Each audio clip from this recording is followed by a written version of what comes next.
ఒక్కో విద్యార్థిపై 18,000 ఖర్చు. ప్రైవేట్ బడుల్లో ఆ వ్యయం 32,000. 9 నుంచి 12 తరగతిలో 11.2% మంది చదువు మానేస్తున్నారు. చిల్డ్రన్ ఇన్ ఇండియా 2025 నివేదిక వెళ్ళదు. రాష్ట్రంలో పాఠశాల విద్య చదివేందుకు ఒక్క విద్యార్థిపై వాళ్ళ తల్లిదండ్రులకు సగటున 18,479 రూపాయలు ఖర్చు చేస్తున్నారు. పూర్వ ప్రాథమిక విద్య నుంచి ఇంటర్ వరకు ప్రభుత్వ ప్రైవేట్ పాఠశాల విద్యార్థుల మీద చేస్తున్న వ్యయం జాతీయ సగటు కంటే అధికంగా ఉంది. జాతీయ స్థాయిలో సగటున 12,616 రూపాయలు ఖర్చు చేస్తుండగా రాష్ట్రంలో దానికంటే 5,863 ఎక్కువగా ఉంది.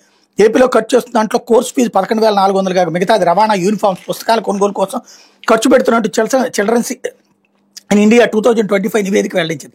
కేంద్ర గణాంకాల కార్యక్రమాల అమలు మంత్రి శాఖ నివేదికను శుక్రవారం విడుదల చేసింది. ఈ విషయంలో బాలికల మీద 17,916 రూపాయలు ఖర్చు చేస్తుంటే బాలులకు 18,926 రూపాయలు చొప్పున ఏం చేస్తున్నారు. చాలా గ్రామాలు, పట్టణాల్లో అమ్మాయిలను ప్రభుత్వ చిన్న స్థాయి బడుల్లో చదివిస్తుండగా అబ్బాయిల్ని ప్రైవేట్ స్కూళ్లలో చదివిస్తున్నారు అన్నటువంటి విషయం కూడా ఇక్కడ ప్రధానంగా చర్చకు వచ్చింది. దాంట్లో వాళ్ళ నివేదికకు సంబంధించినటువంటి అంశంలో తేల్చినటువంటి వ్యవహారం కార్పొరేట్ స్కూళ్లలో చదివిస్తుండటంతో ఈ వ్యత్యాసం కనిపిస్తోంది.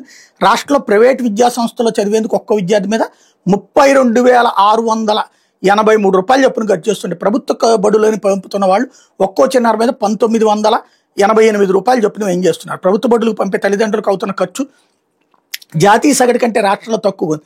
జాతీయ సగటు 2,863 రూపాయలు ఉంది. ప్రభుత్వ బడుల్లో ఏకరూప దుస్తులు అంటే యూనిఫామ్, బ్యాగ్, పాఠ్యపుస్తకాలు, బెల్ట్ ఉచితంగా ఇస్తుండటంతో రాష్ట్రంలో ప్రభుత్వ బడుల్లో చదువుతున్న విద్యార్థిపై చేస్తున్నది తక్కువగా ఉంది. పొరుగు రాష్ట్రాలతో పోలిస్తే ఒడిశా మినహా మిగతా వాటి కంటే ఏపీలో సగటు ఖర్చు తక్కువ. ఒరిస్సాలో 7,479 రూపాయలు, తమిళనాడులో 20,590, కర్ణాటకలో 21,526, తెలంగాణలో 20,590 రూపాయలు చొప్పున ఖర్చు చేస్తున్నారు. ఇకపోతే ఇంటర్మీడియట్ లోపు చదువు మానేస్తున్న వాళ్ళ సంఖ్య జాతీయ సగటుతో పోలితే ఏపీలో ఎక్కువగా ఉంది. 24-25లో రాష్ట్రంలో డ్రాప్అవుట్ రేటు 3 నుంచి 5 తరగతుల్లో 2.2% ఉంటాయి. 6 నుంచి 8 తరగతుల్లో 3.7%, 9 నుంచి 12 వచ్చేసరికి 11.2% ఉంది. ఇదే జాతీయ స్థాయిలో వరుసగా సగటు 2.3%, 3.5%, 8.2%. రాష్ట్రంలో ప్రాథమిక స్థాయిలో చదువు మానేస్తున్న వాళ్ళ సంఖ్య తక్కువగానే ఉన్నా 9వ తరగతి నుంచి ఇది పెరుగుతోంది. 9 నుంచి 12 తరగతుల్లో ఏపీలో 11.2% మంది పిల్లలు చదువుకు స్వస్తి చెప్తుండగా ఇదే జాతీయ స్థాయిలో సగటు 8.2% నమోదైంది. ఇది దాదాపు 3% మన రాష్ట్రంలో అధికంగా ఉంది. పూర్వ ప్రాథమిక విద్య నుంచి 2వ తరగతిలో ప్రతి 12 మంది విద్యార్థులకు ఒక ఉపాధ్యాయుడు ఉండగా 3 నుంచి 5 తరగతిలో 13, 6 నుంచి 12 తరగతిలో 15 మందికి ఒక టీచర్ చెప్పున ఉన్నారు. ఇక్కడ మళ్ళీ వైకాపా ప్రభుత్వంలో బాలలపై నేరాలు పెరుగుదల మళ్ళీ అదొక వార్త. ఇక్కడ అసలు నీచత్వం, అసలు నీచ జర్నలిజం ఏంటంటే ఇదే జగన్ టైంలో అయ్యి ఉంటే ఇదిగో చూసారా ఇక్కడ రాష్ట్రంలో విద్యకి ఎక్కువ ఖర్చు పెట్టించాడు అంటారు. గవర్నమెంట్ స్కూల్స్ని ప్రోత్సహించింది జగన్మోహన్ రెడ్డి, అందుకనినే అక్కడ ఖర్చు తక్కువ ఉంది. యూనిఫామ్లు, షూస్ అన్ని అద్భుతంగా క్వాలిటీతో తీసుకొచ్చి ఇచ్చినాడు జగన్మోహన్ రెడ్డి. ప్లస్ స్కూళ్ళకి పోవడానికి అవకాశం ఏర్పడింది. ఇప్పుడు స్కూల్ డ్రాప్అవుట్స్ పెరిగిపోయినాయి. 11.5% డ్రాప్అవుట్ అంటే ఆషామాషి వ్యవహారం కాదు.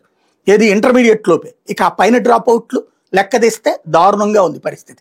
అంటే ఎప్పుడైతే ఫీజు రియంబర్స్మెంట్ ఆగిపోయిందో చదువులు మానేస్తున్నారు. ఇక్కడ తల్లికి వందనం ఈ ఏడాది ఇచ్చారు, లాస్ట్ ఇయర్ ఇవ్వలేదు. ఈ ఏడాది ఇచ్చిన తర్వాత ఇప్పుడు కంటిన్యూ అయ్యే అవకాశం ఉండొచ్చు. బేసిక్గా అమ్మఒడి ఇవ్వడం వలన ఆ కంటిన్యూటీ వచ్చింది. మొన్నటిసారి ఇక్కడ తగ్గినటువంటి పరిస్థితి. దానికి సాక్ష్యం ఇక్కడ ఇది. బేసిక్గా క్రమంగా మారిపోతున్నటువంటిది విద్యలో అత్యంత దోపిడీ మన రాష్ట్రంలోనే అనడానికి సాక్ష్యం.